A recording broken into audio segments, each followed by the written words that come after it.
In this video, we are going to discuss about the width of the spectral lines. What do we mean by width of the spectral line? देखो बेटा, हमारे पास क्या spectrum में lines होती हैं. Spectrum क्या होता है? Record of the transitions. कि किसी सैंपल के किसी मॉलिक्यूल के ऊपर रेडिएशन इंसिडेंट करवाई, उस मॉलिक्यूल के अंदर इलेक्ट्रॉन्स की ट्रांजिशन हुई, कितनी एनर्जी को यूज़ करके वो ट्रांजिशन हुई, उस एनर्जी को, उस फ्रीक्वेंसी को जिस ऑपरेटर्स में हम ये सारा कुछ रिकॉर्ड कर रहे हैं, उस ऑपरेटर्स में जो डिटेक्टर लगा होता है, उस ऑपरेटर्स को हम स्पेक्ट्रोमीटर बोलते हैं. स्पेक्ट्रोमीटर के डिटेक्टर ने डिटेक्ट किया कि मॉलिक्यूल ने या मॉलिक्यूल के अंदर इलेक्ट्रॉन ने कितनी एनर्जी को यूटिलाइज करके ट्रांजिशन शो करी, उतनी एनर्जी या उतनी फ्रीक्वेंसी को डिटेक्ट करके उसने सिग्नल ट्रांसफ़र किया आगे रिकॉर्डर को, और रिकॉर्डर ने क्या किया, उसको रिकॉर्ड करके हमें स्पेक्ट्रम बना के दे दिया. तो स्पेक्ट्रम में उस ट्रांजिशन के कॉरेस्पॉन्डिंगली एक लाइन आएगी.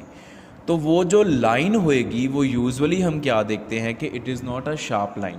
जब हम मॉलिक्यूलर स्पेक्ट्रोस्कोपी पढ़ते हैं या spectroscopy, absorption spectroscopy, emission spectroscopy को पढ़ते हैं, तो हम देखते हैं कि ये जो स्पेक्ट्रम में लाइंस होती हैं, स्पेक्ट्रल लाइंस होती हैं, they are not very sharp lines, they are broad lines, या they appear in the form of broad peaks. Instead of sharp lines we get broad peaks और ब्रॉड लाइंस, ब्रॉड बैंड्स आते हैं हमारे पास. तो हमने अभी ये पढ़ना है इस टॉपिक में कि ये जो ब्रॉडनिंग होती है स्पेक्ट्रल लाइंस की, इसके पीछे कौन कौन से फैक्टर्स या कौन कौन से रीजंस काम कर रहे हैं. देखो बेटा, बेसिकली तो हमारे पास अगर हम मॉलिक्यूलर स्पेक्ट्रोस्कोपी की बात करें, if we talk about molecular spectroscopy, तो मॉलिक्यूलर स्पेक्ट्रोस्कोपी में हमने पहले ही पढ़ रखा है कि we get bands. Why do we get bands? Bands क्यों आते हैं? क्योंकि मॉलिक्यूलर स्पेक्ट्रोस्कोपी में अगर तो हम बात करें इलेक्ट्रॉनिक ट्रांजिशंस की, तो they are followed by vibrational transitions which are further followed by rotational transitions. So instead of a sharp line we get a broad band in the spectrum, क्योंकि एक ही एनर्जी को यूज़ करके बहुत सारी transitions हो गई हैं. वो हम बात करेंगे अगर हम इलेक्ट्रॉनिक ट्रांजिशंस की बात कर रहे हैं, तो electronic transitions are always shown as the broad bands in the spectrum in case of molecular spectroscopy. एक तो ये रीज़न हो गया ब्रॉड बैंड्स क्यों आते हैं, ये बेसिक रीजंस हैं. ठीक है, एक और रीज़न है हमारे पास कि why we get broadening of the spectral line. It may be due to some defect in the spectrometer. Spectrometer is a device, is apparatus which we use to record spectrum of any sample. तो उसमें कुछ defect हो सकता है. क्या defect हो सकता है कि जो स्पेक्ट्रोमीटर में जो स्लिट है, slit is not narrow. Slit को हम लोअर क्लासेस से पढ़ते आ रहे हैं. स्लिट क्या होती है कि एक छोटा सा होल होता है जिसमें से जो सोर्स में से रेडिएशंस निकलती हैं, सोर्स वाली रेडिएशंस स्लिट में से पास करके फिर वो जाती हैं मोनोक्रोमेटर के ऊपर. अगर स्लिट नैरो नहीं होएगी तो बहुत ज़्यादा रेडिएशंस मोनोक्रोमेटर के ऊपर इंसिडेंट होएंगी, फिर मोनोक्रोमेटर अच्छे से काम नहीं कर पाएगा. मोनोक्रोमेटर का काम होता है कि एक तरह की फ्रीक्वेंसी, एक तरह की वेवलेंथ को ही सैंपल के ऊपर इंसिडेंट करवाना. बिकॉज सोर्स जो रेडिएशंस छोड़ता है उसमें हमारे पास बहुत सारी रेडिएशंस होती हैं, अलग अलग फ्रीक्वेंसी, अलग अलग एनर्जी वाली. मोनोक्रोमेटर का काम होता है सिर्फ एक तरह की एनर्जी को सैंपल के ऊपर इंसिडेंट करवाना. मोनोक्रोमेटर के आगे स्लिट लगी होती है जिसका काम होता है नैरो बीम जनरेट करना. अगर स्लिट नैरो नहीं होएगी, उसका होल छोटा नहीं होएगा, तो ज़्यादा रेडिएशंस एक टाइम पे मोनोक्रोमेटर के ऊपर जाएंगे और मोनोक्रोमेटर अच्छे से काम नहीं कर पाएगा. तो सैंपल के ऊपर रेंज ऑफ फ्रीक्वेंसी इंसिडेंट होएगी, जिसकी वजह से range of frequency will be absorbed by the molecules and we will get a broad peak instead of a sharp line in the spectrum. क्योंकि स्पेक्ट्रम में जो लाइन आनी है, जिस एनर्जी के ऊपर, जिस वेव नंबर या जिस फ्रीक्वेंसी के ऊपर लाइन आनी है, अगर वो एनर्जी शार्प होएगी, मतलब हाँ मॉलिक्यूल ने इसी एनर्जी को एब्जॉर्ब करके एक ट्रांजिशन शो करी है, तो हमारे पास एक लाइन आएगी. अगर हम बोलें कि उस मॉलिक्यूल के उस इलेक्ट्रॉन ने रेंज ऑफ फ्रीक्वेंसीज एब्जॉर्ब करके ट्रांजिशन कर दी है, तो हमारे पास एक पर्टिकुलर एनर्जी पॉइंट पर ट्रांजिशन कैसे आएगी? हमारे पास जो ट्रांजिशन आएगी वो रेंज ऑफ एनर्जी के ऊपर आएगी कि इतनी एनर्जी से लेके इतनी एनर्जी तक, इस एनर्जी रेंज में ये इलेक्ट्रॉन ट्रांजिशन कर रहा है। कभी इसने इतनी एब्जॉर्ब कर ली, कभी इसने इतनी एब्जॉर्ब कर ली, कभी इतनी एब्जॉर्ब कर ली। तो उसके वजह से एक सिंगल लाइन आने की बजाय हमारे पास एक ब्रॉड लाइन या ब्रॉड पीक आ जाती है। तो ये तो बेसिक रीजंस हैं। इनके अलावा हमारे पास जो रीजंस हैं मेन ब्रॉडनिंग के, वो हमने डिस्कस करने हैं। तो we have different types of ब्रॉडनिंग्स।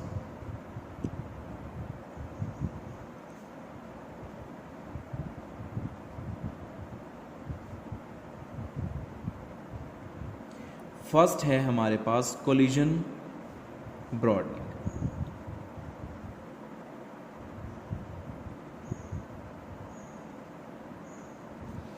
What is collision broadening? Broadening due to collision between the molecules. When the molecules of a gas or a liquid, when they collide with each other, then their energy levels are disturbed. अगर energy levels disturb हो जाएंगे तो energy levels की energy में change आएगा। Here we talk about vibrational and rotational energy levels. If there energy will change, for example this is one vibrational level, this is another vibrational level, so this energy gap is delta E. तो we expect in the spectrum, हमारे पास spectrum में delta E के ऊपर एक sharp line आएगी क्योंकि molecule ने इतनी एनर्जी एब्जॉर्ब करके फ्रॉम V1 टू V2 उसने जंप किया। लेकिन जब इस मॉलिक्यूल, जिस मॉलिक्यूल के अंदर ये एनर्जी लेवल बने हुए हैं, अगर ये मॉलिक्यूल किसी और मॉलिक्यूल के साथ टक्कर खाएगा, कोलाइड करेगा, तो इन एनर्जी लेवल्स की एनर्जी डिस्टर्ब हो जाएगी। मतलब इसकी जो एनर्जी है वो मान लो थोड़ी सी बढ़ गई, या इसकी एनर्जी बढ़ गई, इसकी एनर्जी कम होगी, इस कुछ भी हो सकता है, एनर्जी चेंज हो गई। तो डेल्टा ई जो है वो एक शार्प पॉइंट की, मतलब हमने बोला कि इतनी एनर्जी यूज़ करके ये ट्रांजिशन हुई, लेकिन फिर जो ट्रांजिशन है वो डेल्टा ई को यूज़ करके नहीं होएगी। वो डेल्टा ई में कुछ अमाउंट ऑफ एनर्जी को ऐड करके या इससे कुछ अमाउंट ऑफ एनर्जी सब्ट्रैक्ट करके होएगी। क्योंकि या तो मान लो कि V2 की एनर्जी डिस्टर्ब हो गई, V2 की एनर्जी थोड़ी सी कम हो गई, तो अब जो ट्रांजिशन होएगी वो delta E minus some energy के ऊपर होएगी। तो ये लाइन जो शार्प थी अभी वो एक रेंज में आ जाएगी। मतलब अगर ये डिस्टर्ब हो गया, इसकी एनर्जी थोड़ी सी कम हो गई या ज़्यादा हो गई, तो ट्रांजिशन की जो पोजीशन है वो भी चेंज होएगी, जो लाइन की पोजीशन है वो भी चेंज होएगी। मान लो कि ये लाइन थोड़ी सी इधर को हो गई या ये लाइन थोड़ी सी राइट को चली गई, तो उसकी वजह से क्या होएगा कि हमारे पास instead of getting a very single sharp line, we will get number of sharp lines which collectively will appear as a broad line. वो एक ब्रॉड लाइन के जैसे अपीयर होंगी। ऐसा क्यों हुआ? क्योंकि जो एनर्जी लेवल्स हैं उनकी एनर्जी चेंज हो गई। मॉलिक्यूल शेक हुआ कोलिजन की वजह से, शेकिंग की वजह से जो आप ये मान लो कि इसमें भी शेकिंग आ गई, ऐसे ऐसे कांपने लगा या ऐसे ऐसे कांपने लगा। अगर ये कांपने लगा तो delta E plus something, delta E minus something लगातार हो गया, तो जिसकी वजह से ये जो लाइन है ये भी शेक कर गई। तो ये थोड़ी लेफ़्ट को शिफ्ट कर गई, या थोड़ी राइट को शिफ्ट कर गई। लेफ़्ट राइट को शिफ्ट करने की वजह से हमें ये एक ब्रॉड लाइन जैसे अपीयर होएगी स्पेक्ट्रम में instead of a sharp line. ये है कोलिजन ब्रॉडनिंग। दूसरी हमारे पास होती है डॉपलर और थर्मल ब्रॉडनिंग।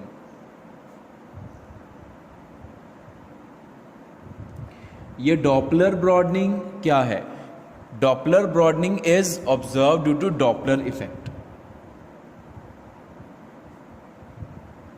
डॉपलर इफेक्ट क्या होता है? हमने ये लोअर क्लासेस में पढ़ा हुआ है, आपने फिजिक्स में पढ़ा होगा कि जैसे मान लो कोई मॉलिक्यूल है, वो मॉलिक्यूल कुछ पर्टिकुलर अमाउंट ऑफ फ्रीक्वेंसी या एनर्जी कह लो, वेव नंबर कह लो, कुछ भी कह लो, एक पर्टिकुलर अमाउंट ऑफ एनर्जी वाली रेडिएशन उसने एमिट करी, ठीक है, और वो मॉलिक्यूल कॉन्टीन्यूसली मोशन में है।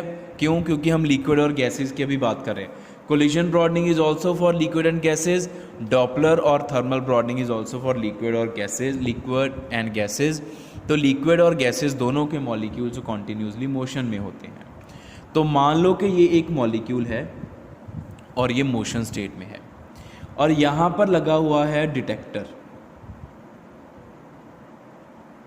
इसको अभी हम ऑब्जर्वर बोल देते हैं क्योंकि इसी ने ऑब्जर्व करना है इस मॉलिक्यूल को कि इस मॉलिक्यूल ने कितनी रेडिएशन छोड़ी, ये वो डिटेक्टर ने ऑब्जर्व करना। सो detector is observer here.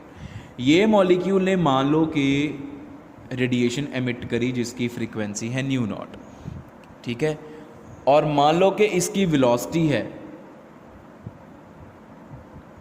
v, the velocity with which it is moving is v। तो दो पॉसिबिलिटीज़ हैं हमारे पास। पहली पॉसिबिलिटी ये है कि it is moving towards the observer, दूसरी पॉसिबिलिटी है it is moving away from the observer. ये हमारा डिटेक्टर है जिसने ये डिटेक्ट करना कि इसने कितनी फ्रीक्वेंसी की रेडिएशन एमिट करी है।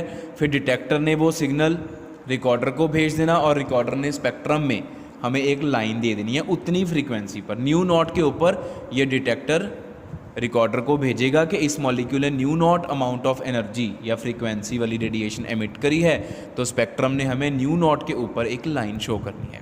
लेकिन डॉपलर इफेक्ट ये बोलता है कि डिटेक्टर को इसकी जो फ्रीक्वेंसी है न्यू नॉट वो एक्चुअल में ऑब्जर्व नहीं होगी, क्योंकि डॉपलर इफेक्ट सेज कि अगर ये मॉलिक्यूल टुवर्ड्स द ऑब्जर्वर इस मूवमेंट है या अवे फ्रॉम द ऑब्जर्वर इसकी मूवमेंट है, तो इसकी जो फ्रीक्वेंसी इसने छोड़ी है, एमिट करी है रेडिएशन न्यू नॉट, वो डिटेक्टर को न्यू नॉट डिटेक्ट नहीं होगी। Detector will detect a different frequency for this moving molecule depending upon whether it is moving away और टुवर्ड्स द डिटेक्टर। तो डिटेक्टर ने इसकी कितनी ऑब्जर्व करी frequency, observed frequency is nu which is not equal to nu not.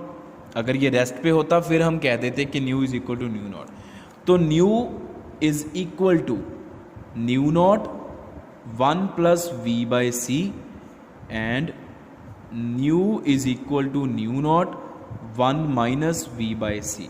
This is the case, this is the relationship when molecule is moving। ये तब का है जब मॉलिक्यूल ऑब्जर्वर की तरफ जा रहा है, when molecule is moving towards the observer। और ऑब्जर्वर क्या है, स्पेक्ट्रोमीटर में डिटेक्टर है, डिटेक्टर ने देखना मॉलिक्यूल क्या कर रहा है। और ये कब की है, when molecule is moving away from the observer. ये रिलेशनशिप तब आएगा। And this change in the frequency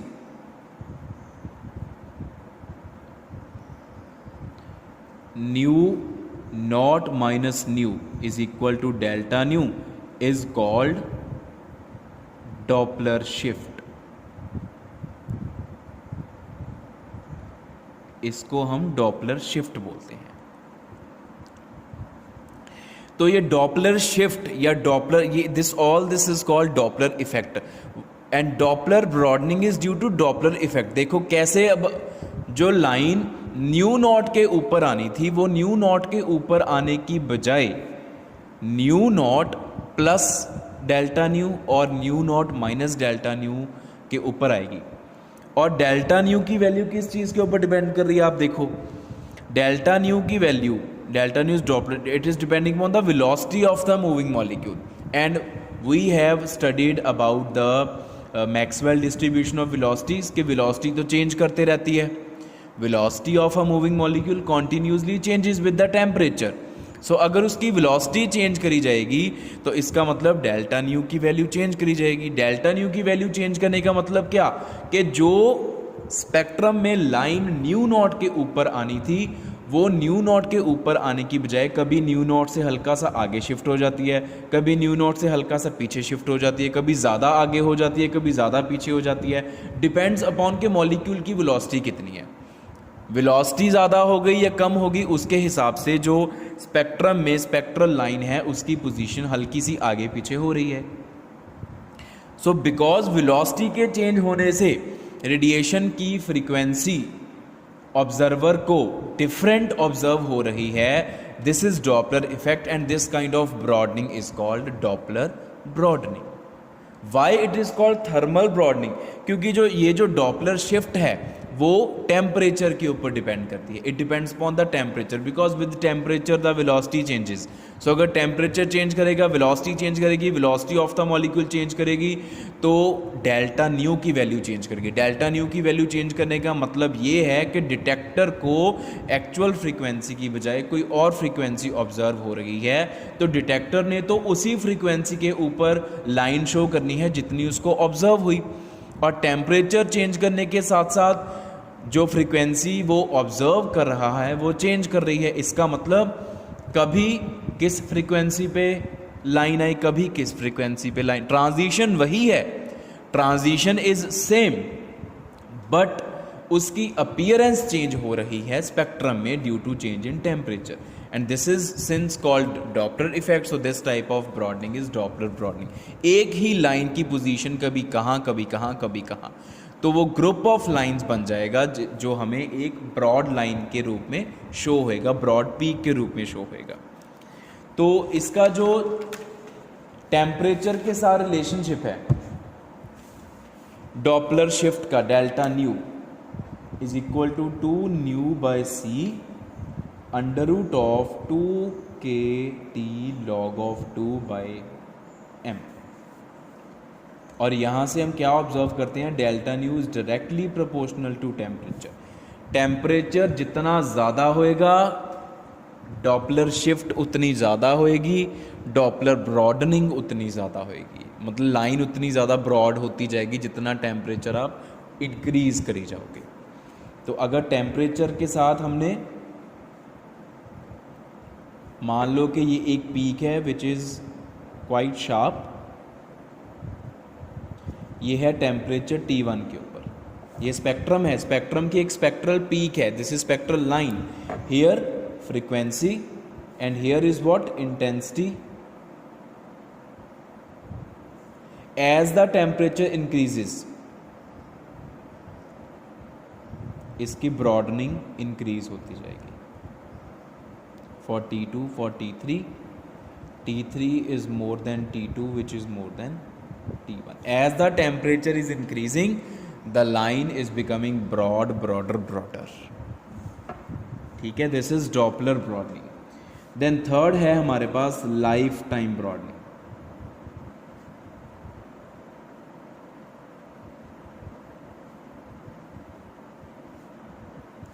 Lifetime broadening. तो lifetime broadening जो है बेटा, इसमें क्या है हमारे पास कि this is for all the 3 phases of a substance, solids, liquids and gases, and this is usually observed for UV visible regions. UV visible spectroscopy में यूजुअली ये ऑब्जर्व होती है। यूवी विजिबल में इलेक्ट्रॉनिक ट्रांजिशंस हम observe करते हैं। तो life time broadening में क्या होता है बेटा, इसमें हम डील करते हैं with the life time of a molecule in a particular energy state, कि एक एनर्जी स्टेट की जो एनर्जी है it does not remain same, it goes on changing. मान लो कि ये एक एनर्जी लेवल है, ये एक एनर्जी स्टेट है, इसकी जो एनर्जी मान लो E है वो E कांस्टेंट नहीं रहती, उसमें चेंजेस आते रहते हैं। कितने चेंजेस आते रहते हैं, मान लो इसमें डेल्टा E प्लस माइनस हम लिख सकते हैं। डेल्टा E कभी बढ़ गया, कभी डेल्टा E कम हो गया। So this is delta E is the change in the energy of this energy state which is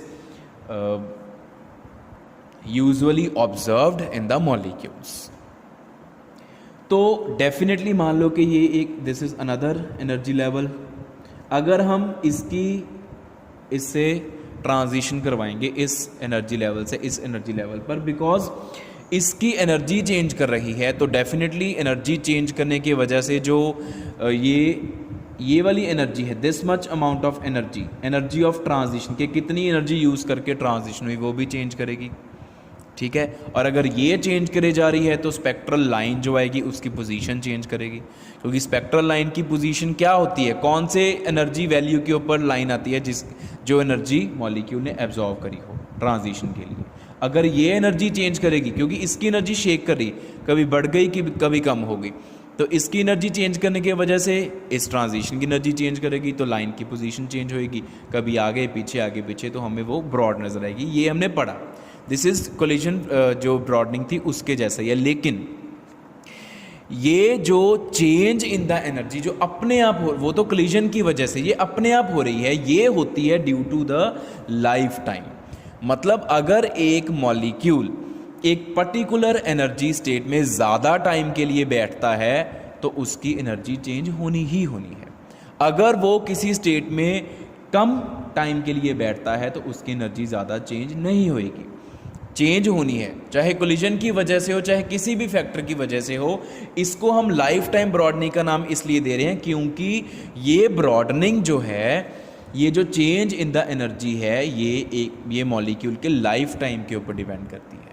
this change in the energy depends upon the life time of the molecule in a particular energy state. अगर तो molecule किसी particular state में कम time के लिए बैठता है तो उसकी एनर्जी में चेंज ज़्यादा नहीं आते। अगर चेंज ज़्यादा नहीं आता तो डेफिनेटली लाइन ज़्यादा ब्रॉड नहीं होएगी। और अगर वो किसी पर्टिकुलर एनर्जी स्टेट में ज़्यादा टाइम के लिए बैठता है तो फिर उसकी,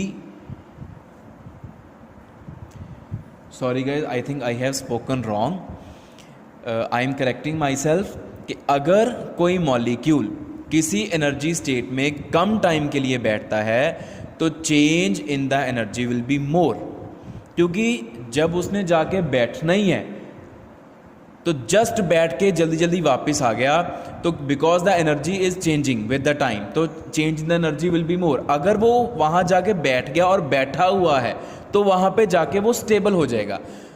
अगर उसका लाइफ टाइम एक पर्टिकुलर एनर्जी स्टेट में ज़्यादा है मॉलिक्यूल का, तो वहाँ पे जाके वो स्टेबिलिटी से बैठेगा तो उसकी एनर्जी में चेंज नहीं आएगा या कम आएगा। तो जो डेल्टा ई है, it is inversely proportional to the life time. This is tau, symbol is tau, TAU, tau. This tau represents the life time. और इन दोनों में रिलेशनशिप क्या है कि ये इन्वर्सली प्रोपोर्शनल है और they both are related with each other, related to each other with the help of uncertainty principle, that is delta E into tau is equal to h by 2 pi। जो uncertainty principle होता है हमारे पास, यहाँ पे greater than equal to भी लिख सकते हैं। तो since h, pi and 2 all the 3 are constant, so ये रिलेशनशिप हमारे पास आ जाता है यहाँ से। तो डेल्टा ई क्या है, change in the energy, uncertainty in the energy. Uncertainty होता है चेंज, कि कितनी अनसर्टेन है, कितनी बढ़ सकती है, कितनी कम हो सकती है एनर्जी ऑफ एनी स्टेट, वो डिपेंड करेगा उसके लाइफ टाइम। अगर मॉलिक्यूल ज़्यादा टाइम के लिए एक स्टेट में बैठता है तो उसकी एनर्जी ज़्यादा चेंज नहीं करती। For example, if you talk about the ground state, ground state में मॉलिक्यूल का लाइफ टाइम जो होता है वो इनफाइनाइट होता है। The life time of molecule in ground state is infinite, मतलब वो वहीं पे बैठता है हमेशा। हमें यही पढ़ा है ना, ground state is most stable state, क्योंकि वो वहीं पे बैठता है मॉलिक्यूल अपनी ग्राउंड स्टेट में, उसका लाइफ टाइम इनफाइनाइट है। तो therefore delta E is zero. Delta E zero का मतलब क्या होगा कि change in energy is zero, उसकी एनर्जी चेंज करती नहीं क्योंकि वो स्टेबल होता ना वहाँ पे। तो वहाँ पे अगर बैठा रहेगा तो एनर्जी चेंज नहीं करेगी। अगर बार बार उठ के चला गया, फिर वापस आ गया, उठ के किसी और स्टेट में चला गया, जितनी वो अपनी स्टेट चेंज करेगा उतना ही उसकी स्टेट की एनर्जी में चेंजेस ज़्यादा आएंगे। So this type of broadening of spectral line which appears due to the change in the energy of a particular electronic energy state which depends upon the lifetime of molecule in that particular energy state. This is called lifetime broadening. So beta, this is about the width of the spectral line, कि जो spectral line होती है या spectral lines होती हैं spectrum में, वो broad क्यों हो जाती हैं। These are the reasons. Collision broadening, collision की वजह से, डॉपलर ब्रॉडनिंग टेम्परेचर की वजह से, या फिर डिपेंड्स अपॉन के ऑब्जर्वर की तरफ आ रहा है मॉलिक्यूल या ऑब्जर्वर से दूर आ रहा है, दूर जा रहा है, ये सारे डॉपलर इफेक्ट होता है। और third is due to the life time of the molecule in that particular energy state. This is all about width of the spectral line.